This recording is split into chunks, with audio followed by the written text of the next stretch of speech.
Welcome to the Legally Speaking podcast. I'm your host, Rob Hanna. This week, I'm delighted to be joined by Peter Ambrose. Peter is the CEO of The Partnership, a specialized property law firm in Surrey. The Partnership has won a number of accolades, including Best Use of Technology Award at the 2023 Modern Law Conveyancing Awards. Peter founded Legalito, a software addressing the core problems involved with conveyancing. Both The Partnership and Legalito aim to bring real-life change to the world of conveyancing. Peter has 15 years of experience in IT and software. After seeing a gap in the legal market, Peter is now dedicated to providing friendly and efficient conveyancing services to all. So, a very big warm welcome, Peter.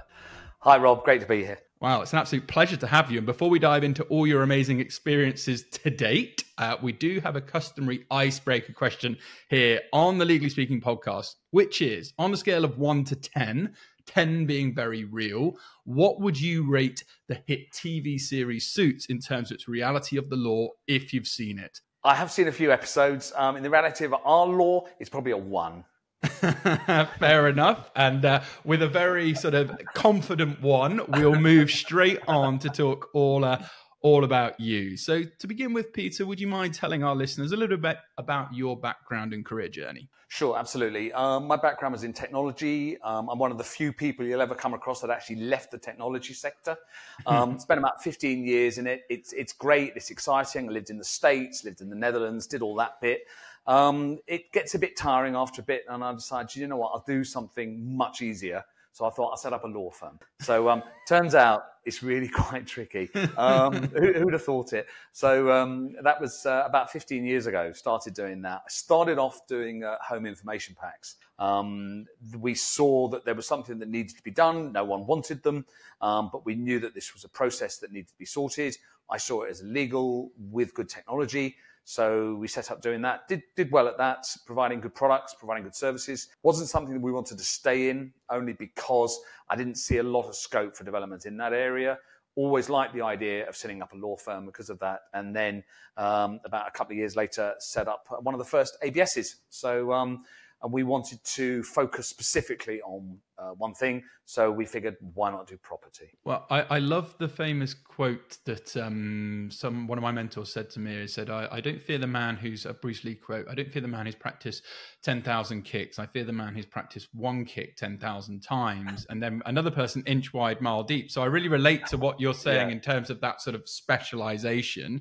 But that kind of leads on nicely to my next question, what you're talking about there, because you are the CEO and you did decide to take that super easy challenge of setting up a law firm. So as the CEO of the partnership, take us a little bit more back to sort of explaining the why in more detail and also what it is. Yeah, absolutely.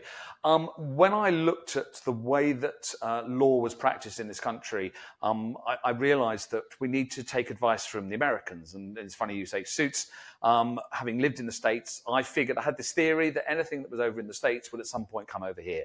And it's true. It doesn't matter whether it's shopping malls or whether it's online shopping or anything like that. I looked at the way that they were providing legal services in the US, and it became really clear that it was specialization that was the future. So when we started the business, the idea being was that we would do all aspects of the law to do with private clients. So whether that was wills and probate, whether that was trusts, whether that was we wouldn't do divorce because that's just dreadful, but that was property. So we had the range of options available to us.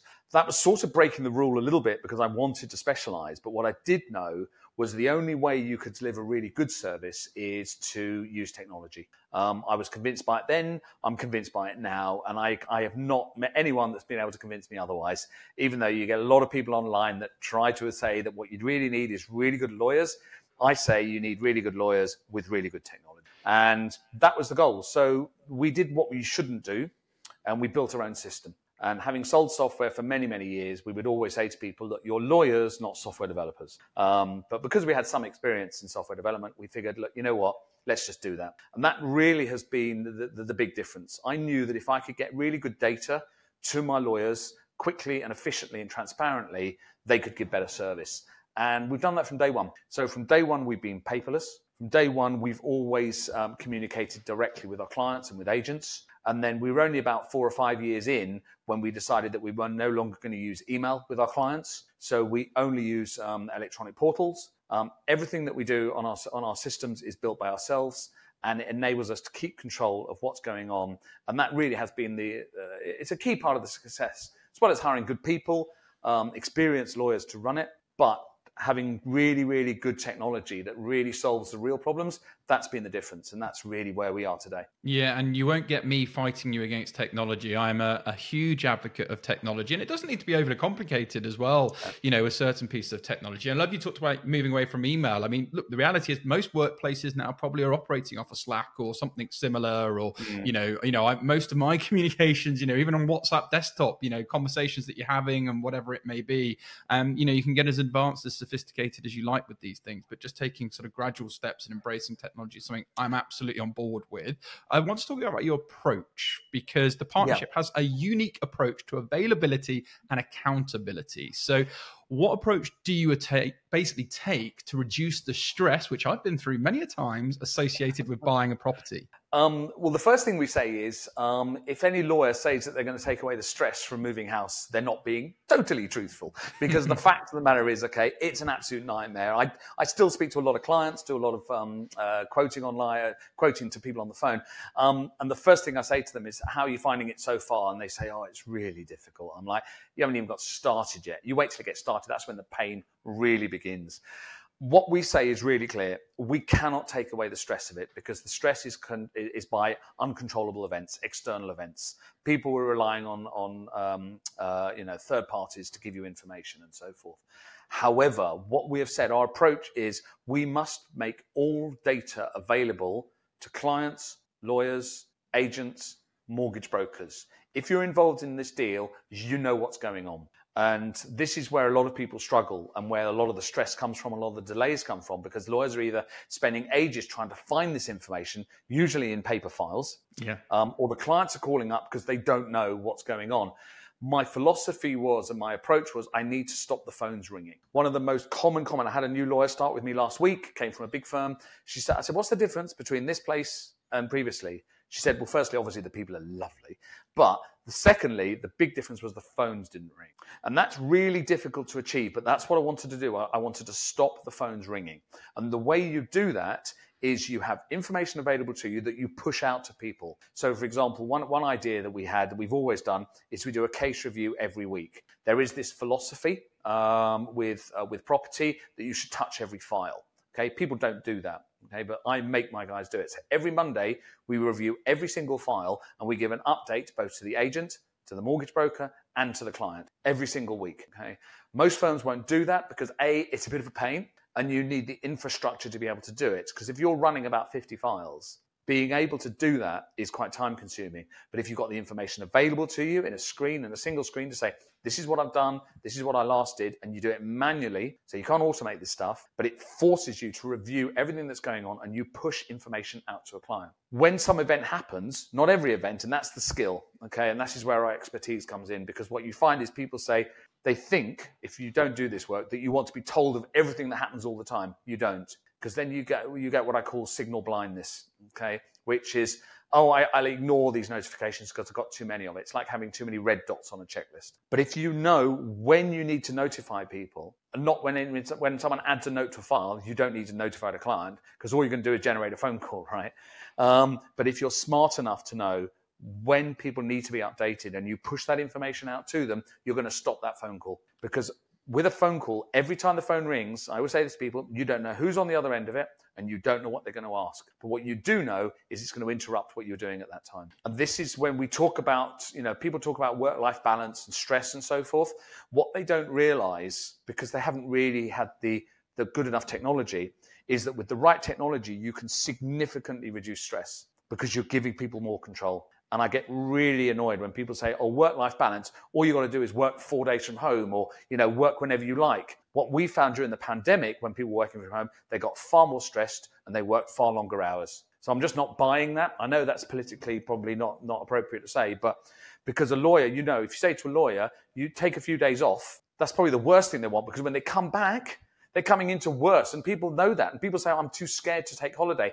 And the problem is there's not enough honesty given about this. about the real lives of what conveyancers do. I just got a CV in from a candidate, okay? He's used to be running 130 files. 130 files. Great. What does that speak to? Not a good work-life balance, I can tell you. No. And you make some really good points, because I always talk about, information is not power, acting on the information is power. And I love your strategy there of actually, pushing out that information. And, why are so many deals or so many relationships and things fall down? It's lack of communication. And again, you having this proactive approach to, communication channels. So I think there's some really good lessons in there. So thanks for sharing that. But we talk about vulnerability. We talk about sort of authenticity on the show. We talk about challenges and everything else. And I believe you've been quoted saying, you stated that since running the partnership for 12 years, depressingly, I've seen precious little success in this area. What can those in conveyancing be doing to improve this sector like you? I tell you what they could be doing, okay? They could be learning to stop saying no, all right? Just stop saying no. I was at a conference a couple of weeks ago and we had to give a 20-second soundbite as to what our best advice was to a room full of lawyers. Stop saying no and say, maybe I'll take a look. Because one of the challenges that we see is what we're trying to do is say to people, look, take a look at what you're doing right now. Do you honestly think it's a really good idea to take a suitcase full of files home on the tube? Is that a really good idea? If that's what working from home looks like, is that good? I'm not so sure. One of our favorite areas, which is the biggest risk area, which is about inquiry management. This is basically where all the claims sit. Did I ask the right questions? Do you honestly think it's a good idea, which is what people do, to print out the email and highlight in red those that are not complete, highlight in orange that are still being worked on, and highlight in green those that are complete? Do you think that's a good idea? If you do, then that's great. But can you honestly look yourself in the mirror and go, this is a really good use of my time doing all this admin? And my advice to people is, rather than just dismissing everything, give yourself 10 minutes, 15 minutes, whatever. Listen to a podcast. Look at some software. It's not going to, cost the earth. If you're sitting there going, well, I'm taking my hour's lunch break, we'll take 15 minutes out of it, especially if you're a decision maker, just to say, I will take a look at it. And I think the biggest challenge that we see is not that lawyers are averse to change, but they're averse to taking the time to look to change. That's the problem, because they see the risk, they see everywhere is risk, and they say, right, okay, I haven't got time to look outside of that. And if only they would just stop and think and go, it's okay to take a quarter of an hour. It's all right to do that. And I might see something where I go, actually, you know what, that could be useful. Now, on the flip side, the problem that we see, and to come back to my point, okay, there's precious little decent technology out there that helps lawyers at all. And I'm sorry, but I don't count onboarding and ID checking as advances in technology. The banks have been doing this for 10, 15 years. And for us to turn around, for people to turn around, all right, and say, there's amazing technology out there. You can now get clients to do their ID on their phone. They need to, I guess it's just a very low bar in law. Yeah. Well, I think, they say, don't they, legal technology is still light years behind fintech and, everything else that goes on with that. Are you tired of the current legal practice management software hitting you with outrageous price increases? Well, it's time to put an end to the renewal pain and discover Clio, the trusted legal practice management solution for thousands of UK solicitors. Did you know that some providers have recently increased their prices by a staggering 300%? Don't let this drain your budget any longer. With Clio, you'll experience cost-effective flexibility, transparent pricing, and a smooth migration process. Choose a plan that fits your needs and budget with no long-term commitments. Monthly billing cycles ensure you only pay for what you use. And guess what? Plans start from just £49 per user per month. No hidden fees or surprises. Worried about the migration process? Don't be. Clio will handle the migration of your existing data and set you up in a way that works for your firm. Their award-winning dedicated support team will make the transition smooth with zero downtime. Say goodbye to price hikes and hello to trusted software. Visit clio.com/UK/pricing to explore more plans and take control of your budget. So let's talk about technology then, in terms of how does the partnership incorporate new technology? How do you sort of, make an assessment on whether this is useful or not? And, what's the standard by which other companies are being measured? Where we start with? We start with risk. Okay. We always start with the fact is, how can we get sued? All right. People don't talk about this enough, all right? How can we get sued? How can we lose client money? How can we make mistakes? All right, we start with that. We go, right, let's find out where we make mistakes. And I'll give you a really good example, okay? We had a case a few months ago where we messed up. Firms mess up. We're humans, right? Okay. And the reason why we messed up is because we put a document onto the system, and even though we renamed them and in the proper names and all that kind of stuff, we'd renamed it wrongly. So we thought we didn't have this particular document when we did. Okay. So what we said was, we went, right, we've got to stop that happening, right? Because that's quite painful. Yeah. So we then deployed some machine learning into reading documents so we could work out what the document was, what case it was for, name it automatically rather than leaving it up to humans, because humans are not that good at that. So that was one example where we said, okay, well, let's use technology there for a really good reason for reading documents and checking that we've got the right file name. Another example is that what we used to do is we used to send over the portal a document for a client to fill in their bank details. Okay, you fill in the bank details and you sign it, and then you upload it onto the portal. They don't really need to sign it anymore because we know where they're coming from on the portal, but we do anyway because it makes them feel good. What we found was, of course, we had a case where a client uploaded 2 of those, one of which was right and one of which was wrong. Obviously, where did we send the £1.5 million to? Obviously the wrong one, okay? At that point, I said, well, hold on a minute. I've got to stop doing that, okay? Because obviously humans are making mistakes. So what we did was on the portal, we put a page and said, could you put your bank details in here? And what was really interesting was that all we did was put a little red dot on one of the tabs on the portal. And within a week, 500 clients put their bank details in. So what we did was instantly eliminated that risk of our guys keying something wrong. And this has really been the philosophy. It was like, if the client makes a mistake, well, that's the client's mistake. If we make a mistake, it's our mistake. Why would we put ourselves in a position where we are more likely to make mistakes? It's just madness. But this is the way that law firms work. They go, don't worry, we've got really careful people. I'm sitting there going, no, if I can get rid of where the people are the weakest, in the weakest element of people's behavior is in risk evaluation, but also checking stuff. They get bored, it's repetitive, whatever. So let's let the computer do that, and let's let the humans do the interpretation of the communication. Yeah. But you just don't see this with law firms because they go, no, I've got an amazing lawyer and they never make a mistake. Well, I've got news for you. 70% of all claims against lawyers are in residential property. So I think they do make mistakes. Yeah. Well, like you said, we are only human. We are not, we're programmed to sleep. Computers don't need to sleep. Computers can work all the time, at that same optimal level within reason. So, there's not every day. One day you might be unwell. Again, typically technology is not going to be unwell and have a headache when it's reviewing said document. So, these are all quite interesting things. What I'm really keen to talk about, you sort of touched on it lightly in jest about sort of your career transition, but you had a 15-year career in IT and software. So before transitioning into the legal sector, was there a real specific moment or element that really prompted this shift into a completely different industry, to be frank, which is very alien to technology? Was there a moment? Yeah, I think it was when I last got fired. I think that was the thing. You can only be fired so many times when you go, I've had enough. I was in software sales for many years, and there comes a time where you go, I always joke, I say I've been fired in 3 continents, and it's really tiring. And you just sort of go, enough. I wanted to start a business. It wasn't going to be in tech, interestingly, because I was a bit burned by it. I was like, look, I've been selling software. I was selling help desk software at the time, IT service desks and so forth. I knew how hard it was, and I didn't want to do that. So it was really the case of what drew me to it was the introduction of home information packs in 2007. And this was what interested me about it was this was a real problem that was affecting consumers.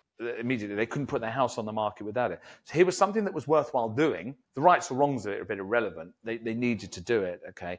I was always a big fan that if you could collect enough information up front, it would make things go quicker. And of course, if you remember, 99% of anyone involved in the property market in those times said it was a bad thing. And yet now when you read anything, they go, oh, no, it was a good thing. And you go, yeah, it's funny, this cyclical nature of stuff, isn't it? Anyway, I said, look, this is something that I think I could do because I had my classical sales training that I had from the IT world, which is very, very highly trained in sales. And it would give me the opportunity to get satisfaction of going and talking to people and saying, look, we can solve this problem for you and delivering a service to the public, which I'd never done before. This was totally new. I'd never worked with the public before. And I thought, that's an interesting challenge, but I thought that I could do something with it. And I thought that we could do something good which was always important. Yeah, I love that. And, I just hear the passion and enthusiasm in your voice as well, which is always very important when you're, thinking of giving things a go. And talking of giving things a go, in June 2023, you launched Legalito to specifically address the challenges around the inquiry management by drawing on experiences in both conveyancing and technology sectors. So would you mind expanding on this and sharing what Legalito's main aims are? Yeah. Its main aim is to revolutionize the house buying and selling process, fundamentally. I've got 4,000 firms to convince of this and getting started well. Basically, what happened was I'd spent 15 years since I started the partnership with people coming to me saying, I've got this technology solution to the conveyancing problem. And they would show me something and I'd say, that's really interesting. Who did you speak to before you developed this? And they would say invariably, and they still say, well, I moved house last year and it was dreadful. And I'm like, yeah, we know that. Okay, we know that. But who did you speak to? No, I'm okay because I'm a process engineer or I worked in the financial services. It's like, but you don't understand what the problem is. And that was what was so frustrating, is these people would rock up literally on a monthly basis. Hey, I've got something new. I've got something new. So what we looked at is we looked at what we had built and we said, right, where were the big risk areas? And we found three of the big areas were significant risk. And we chose conveyancing just because that's what we were doing and we had leverage. Okay, but it's true of anything. But the first thing was checklists. People are really bad at checklists. They don't use them. They don't have them. They're quite difficult to do if you actually do the work because cases change and they have to dynamically shift with them. The secondly was caseload allocation. Who's doing the work and how many cases are they running and are they best people to do it? And the third one was inquiries. We knew as lawyers that when the claims come in, the first place you look at, there's two places. There's one, the report on title, and then the other one was, did I ask the right question? Yeah. So we went to our insurers and we said, where did all the claims come from? And they go, well, the first place is inquiries where lawyers don't ask the inquiries that their clients ask them. And the second place is where they don't get the answers they don't correctly get the right answers. So here was something where all the claims were sitting. We'd always done it this way. We'd always managed these electronically because we saw these. I mentioned earlier, what areas do we apply tech to? We saw this was a huge area of risk. Yeah. So we stored it all in one place because we thought, well, at least we know what's going on. Didn't matter whether we were buying, selling, whatever. At least we knew what was going on. So what we said was we would share these with our clients. So we've been doing this for 4 or 5 years, which is amazing. So the clients do, again, they answer the questions because they're the people that know, right, on a sale. Then we were sharing them with estate agents because they wanted to know what was going on. So we did all that. And then we went, right, what's the final piece in the puzzle? Final piece of the puzzle, we've got to get other lawyers to go, that's a good idea, I should do that. And that's why we founded Legalito. So we founded the company. We didn't do it with a big bang or anything like that because we knew that lawyers were fed up with being sold to. We knew that we had to get the trust, and it was a hearts and minds issue, not a not technology problem. And we had to get people going, you know what, I trust this, I like it. So that was in June. So that's about 6-7 months ago. So about that. And in that time, and we're really just getting started. It's really early days, but we've already got 1,000 lawyers that have registered to use it from over 500 firms. And we've had people actively replying through the platform, over 540 lawyers from over 300 firms. Incredible. So thank you. I mean, what I say to people is people will use technology if it's not terrible. And the problem is, or irrelevant. Yeah. Yes. It's I think you what really fascinates me about your mindset, and it's what a lot of people need to talk about, is you need to get fixated on the problem, right? Yeah. And you're absolutely fixated on what is the 100%. Core problem, because if you can agitate that pain point enough, people are going to buy or adopt the technology because it's so fundamental to that particular pain point. And I love your line of thinking along that way. I mean, I would love to say that we're super geniuses and we come from the planet Zog, okay, but we don't. What we realized was that the gods of conveyancing were not coming down the mountainside with 2 tablets of stone waiting to give them to lawyers. It's not the regulators. It's not the government. No one's there is going to help you. They're just not, okay? The change has to come from within. So if we're going to do that, we better be darn sure that anything that we produce, lawyers will go, I can use that. Yeah. And that was the difficulty, because what you need to write software, and my big concern, funnily enough, that came from my experience. My big concern was, how are we going to deal with the support calls? When people call in with questions, well, we've now got 35,000 inquiries on the system, over 2,200 cases. We've had 2 support calls. That's because the software is designed in a way that works and is also simple enough for people to actually use. So the philosophy was, how many people have been on a training course to use Trello? You don't. So I'm like, right. And in fact, we borrowed even we used some of the libraries from Trello because we really liked what they were doing. So we're like, well, that presents well. People are using it. They've got millions of users worldwide. They're doing something right. So even though we'd already built the system in-house, we were using it internally, okay? And we had been doing that. We'd put over 30,000 transactions through it. We'd already were using it. It still took us 18 months to build the platform. Yeah, I can believe it. Because it's difficult to do simple. It's difficult to do it. And I still see stuff and you go, oof, that's complicated. Yeah, no, absolutely. Keep it super simple. Absolutely. We all know about the KISS principle as well. I love that. And ultimately, once you start, and people talk about businesses, ultimately generating value in your business by creating efficiencies and processes and actually systems that work is so important. Otherwise, you've basically just given yourself a job with really bad hours and no actual way to exit or share those shares at some point. But we must talk more smartly, and you touched on it, about smart inquiries, because the meaning behind Legalito smart inquiries, shining a light into the black hole of conveyancing. So just tell us a little bit more. Sure. When people talk about conveyancing, their normal reaction is, ugh, it's a box ticking exercise, right? That's the normal thing. I always say to people, I really wish it was, because if it was much easier, my life would be a lot easier and I wouldn't have to have nearly 100 people doing this stuff, The reality is that people, when they talk about technology and conveyancing, they talk about the stuff around the periphery. They talk about onboarding. They talk about ID. They talk about digital signatures. Those are the bits at the beginning and the end. When you look at where lawyers spend most of their time, it's the middle bit. Okay, and it's the bit where, as a buyer, I say to the seller, I've got a load of questions because there's gaps in the data that you've provided me, and I need to do a gap analysis and say, right, this is what's missing. And typically what happens is a lawyer will send 10 questions over to the seller. The seller will respond with 5, of which 3 of them will be to follow, and the next 2 will be, we're taking client's instructions. And so the buyer's lawyer is now sat there going, well, where the heck am I? And what they do is they'll either stick it in a Word document. There's 2 solutions right now. There's either you stick it in a Word document, and you might color code it if you're feeling fancy, or you might use a traveling draft in an email, both of which are totally unstructured and totally chaotic. And if you were to say to a lawyer, so where are we then? Just out of curiosity, what's outstanding? Okay. And if you want to do this, ask any lawyer that's working on a case, what's outstanding with the inquiries? And they'll go, let me check. And they'll pull up a paper file and look for the red and green and orange stripes. Okay. So what we said was, this was a black hole. This is where no one's got a clue what's going on. The buyer doesn't know what's going on. The seller's lawyer doesn't know what's going on. The clients haven't got a clue. The agents are in the dark. The mortgage broker's even more in the dark. And it's just a black hole that gets sucked into it. And this is where the delays happen on conveyancing. Everyone bleats on to say, oh, why does it take 22 weeks to complete a deal at the moment, when we've got all this technology? Because we're not applying that technology to the bit that's taking the time. And the problem is, because people don't understand that, okay, they just go, oh, well, it's just lawyers being inefficient.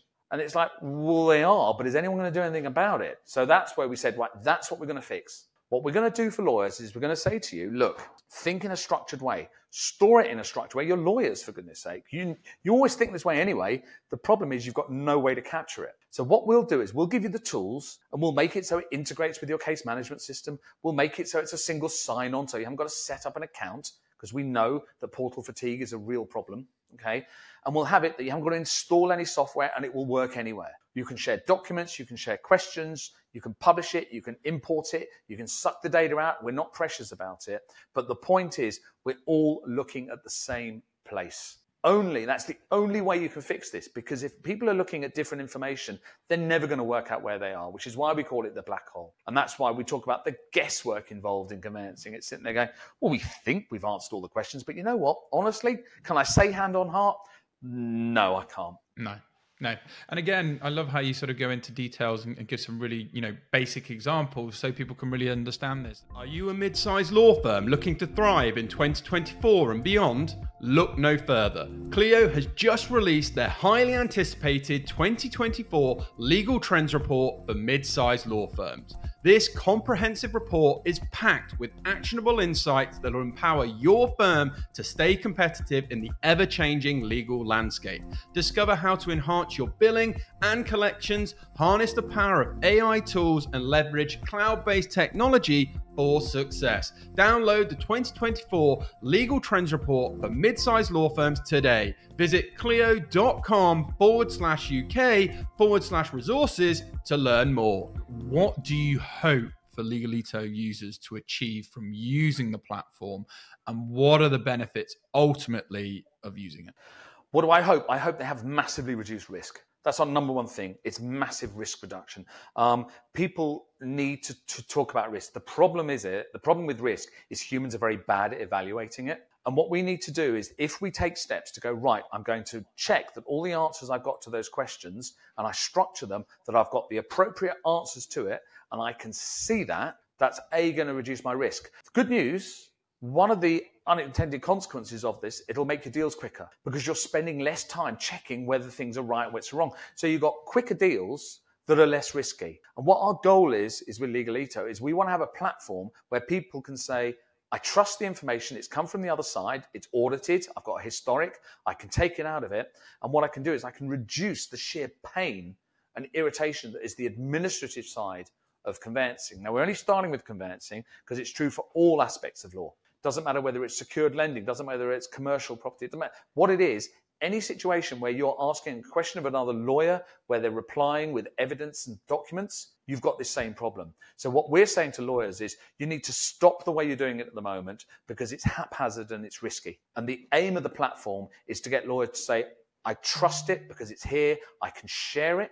Both sides can see what's going on. It's not a stick to beat them with. We don't want to say it as that. But what we do want to say is, and if we wanted to, heaven forbid, share this with our clients or share it with an estate agent, we can do that because it's a trusted source of data. And if we can work towards, from the financial sector, as they call it, STP, straight through processing, where data comes in at one point, goes all the way through the transaction without being changed, and we can all see this, then we're going to massively improve the efficiency of the process. We will get transaction times down and we will get claims down. Yeah, absolutely. I'm sure we're all in favor of that. And you were sort of talking probably further down the field with some of the ambitions, but do you sort of have any sort of bold plans or things on terms of developing Legalito in the future even more? Absolutely, we do. Yeah, we've just got started. We're 6 months in. 35,000 inquiries, 2,500 cases. 1,000 lawyers have said yes. The next stage is, how do we break that horrible monopoly of lawyers using email with their clients? They have to stop doing that for security reasons, okay? So we're already developing, we've got our own client portal that we use. We're developing a client portal for the inquiry section because we've seen the benefits of that. That's the first step. Okay. Once we've got that information, the sky's the limit, because then we could, for example, sharing bank details between lawyers. Okay. An area of risk, fraud. Well, why don't we, if we can share that securely, why wouldn't we do that? If it's encrypted, which it is, and secure. Once we've done that, then we can look at all other elements. You could even take it to the extent of saying, okay, maybe if we were transferring money, we're not that interested in that side of it, but if we can make a backbone for the industry that's got value and it's not just a backbone for backbone's sake, then we're going to get people using it. I love that. I love that. And again, it's just all about sort of, improving, really sort of getting as close as possible to actually take that pain point to provide the relief. So really, really like that. Look, it's been made to sound simple, but there are challenges when you start businesses and when you're trying to do innovative things as well. So what challenges have you had to face since starting your businesses in the legal services industry, and how have you managed to overcome them? Yeah, I think certainly with the partnership, what our biggest challenge was how we had to overcome the fact that we were new, we were a startup, we were modern. We started in Guildford. I mean, you cannot imagine, right, the resentment that was caused when people said, this upstart, they used to call us the young upstarts in their best Surrey accents. Yeah? And it was very much a case of, how dare they come in here and they pile it high and they sell it cheap. So establishing credibility was a big challenge. And that's what we had to work on. And what I knew, that where we got our break was we were working with a big London agent, and they were very demanding. It was Foxtons. And they said, look, you need to deliver this kind of service.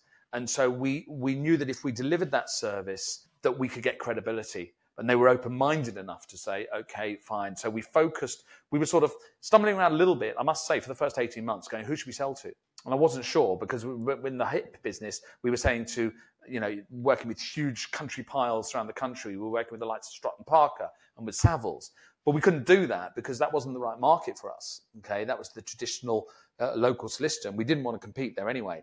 And I did have that light bulb moment, which was first-time buyers in London. And that's when I realized that they were time poor. They wanted stuff that was online, and all they wanted was good service. So that was my light bulb moment. I went, thank goodness. I mean, it took 2 years, right? But thank goodness we found that. And that's when we built on that. And we still, to this day, we still focus on the London market because they're time poor. They want good service, and we can execute on. Yeah, again, you identified it, just to sort of mention that, and then you went in and acted on it. Yeah, and tell me about Legalito then. Yeah, I mean, it is all about execution. Legalito is a really interesting problem, right? Because what we're sitting here, we're saying right to lawyers, say, right, we're working on a collaborative solution, right? You get seminars and webinars and like all these conferences talking about collaboration, right? I say nonsense. I can think of other words that are less polite, okay? Absolute nonsense, right? Collaboration does not come around because people post a few memes on Instagram or LinkedIn or whatever, okay? Oh, we're going to work together. Absolute rubbish. What we knew, all right, was we were going to say to other lawyers, we think you should use this platform. And the immediate reaction was going to be no. Yeah, the answer is no. What's the question? And in fact, when we talk to people, well, quite often people would say, oh, it's been tried before and it's failed because other people wouldn't buy into it. And you go, well, it hasn't really been tried before. No one's actually really built a platform. You have to go all the way back to the Law Society with 𝐤𝐬𝐬𝐿, with their platform. And yes, okay, that failed, but that was because it was just doomed to fail from the start.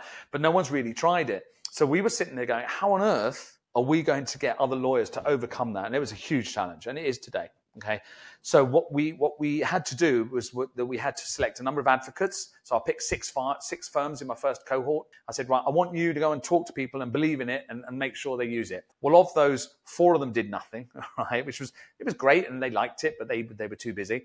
And there was 2 of them went, you know what, we're going to do this. And they really went to bat. And then I brought in the secret weapon, which was my law firm, The Partnership. And from November, I said, right, we're going to say to the other sides, we really want you to use this. I mean, really, really want you to use this, okay? And so, and that was when we started then to get the confidence to go, right, you know what? Other people need to drink the same Kool-Aid. But that was a huge challenge, and is a huge challenge. And what happens is you need to get critical mass with a product like this, which is getting lawyers to talk to one another. Okay, you've got 2 choices. You can either hope, or you can really be quite insistent that they use it. Yeah. And I'm sorry, but it's a little bit like this material information that you see at the moment, okay, where people are saying, oh, sellers should provide all this information to agents before they sell their house. Do they have to? No. Are they going to? No. So what we realized was we were going to have to be a little bit more insistent to do this, but also we had to build credibility. In terms of background, it's quite an interesting case study. The entire marketing plan was based on LinkedIn. Yeah, I can understand that. Yeah. Start to finish, because it was all about trust. We had to build trust, and that's what we do. So everything on our website, everything is about building trust. Who else is using it? How are we progressing? Are people using it? And that's the challenge that that's how we had to overcome that. Yeah, no, and I love it. And you make a good point about sort of, actually putting collaboration into practice more than the words. So no, I really like you stressing that. So before we look to close, it's been great learning about your journey and all the sort of challenges and also the exciting things that you're doing and will be doing in terms of disrupting legal services. What advice do you have for those who may be thinking of starting their own business in the legal sector? Absolutely. My first advice is do it. Okay, don't talk about it. Do it. The other advice, and I say this is my 4th startup now. Okay, my advice is if you don't believe 100% that it's going to be successful, then don't even try. Okay, if you think 99%, yeah, it's probably going to be, don't do it. Don't do it, because if you've got any doubts that you shouldn't do it, okay, you've got to believe 100% you've got to do it. A final bit of advice is please solve a real problem. Okay, I'm getting a bit tired of people coming to me solving problems that they think exist. It's like, get into the industry, get to know it, live it, breathe it. Don't rock up at a law firm, for example, and say, I can solve your problem. All you've got to do is log into the system and do X, Y, Z, when you've never really thought it through about what the lawyers are going to do, or where it relies on something else happening. So, for example, all we need to do is integrate this into a case management system and it will be successful. Well, do you know you can do that? Well, no, I haven't checked. Why do you think you can? And there's nothing infuriates me more when people say, all I need is a helper. All I need is a helper to make my business successful. If you can't make it successful, stand alone through your own endeavors, it's not going to work. Because if as soon as you start trying to pass on to someone else. Someone said to me yesterday, right, they said, oh, what you need to do is could you help me sell my case management system to other people? No, I can't help you because that's your product and I don't understand it, but great, good luck to you. Okay. Yeah. It's not going to work that way. Yeah. I think you make a really poignant point about something that I tell people about all the time is, and I think I mentioned it earlier in the show, is being passionate about what you're doing. I.e., there are going to be a lot of people that say, do you know what, Peter, I think Legalito is rubbish. I don't think it's going to work whatsoever. But because you believe it and so passionate and relentlessly have that 100% will to win and want it to work, you can get through those naysayers. And naysayers can hold you back unless you have that belief. So I think that's really, really strong advice. And it's just been a great episode. And I've really enjoyed learning from you and hearing your journey, Peter. And I'm sure our listeners will want to know more. So if they would, where can they find out more about the partnership, Legalito? And also feel free to shout out any web links and social media handles. We'll also share them with this episode for you too. Sure, absolutely. I mean, obviously the partnership, that's our property law firm. That's thepartnershiplimited.com. Legalito, pretty straightforward, legalito.co.uk. We encourage people to come along, take a look. Anyone can use the software. There's no charge. We want people to use it. You can go on there. You can get on there with a single sign-on.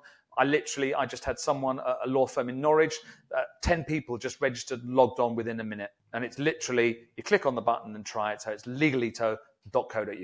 Fantastic. Well, thank you so much, Peter. It's been an absolute pleasure having you on. Wishing you lots of continued success with the partnership, with Legalito, and no doubt future businesses. But from now, from all of us on the Legally Speaking podcast, over and out. Thank you for listening to this week's episode. If you like the content here, why not check out our world-leading content and collaboration hub, the Legally Speaking Club, over on Discord. Go to our website, www.legallyspeakingpodcast.com, for the link to join our community there. Over and out.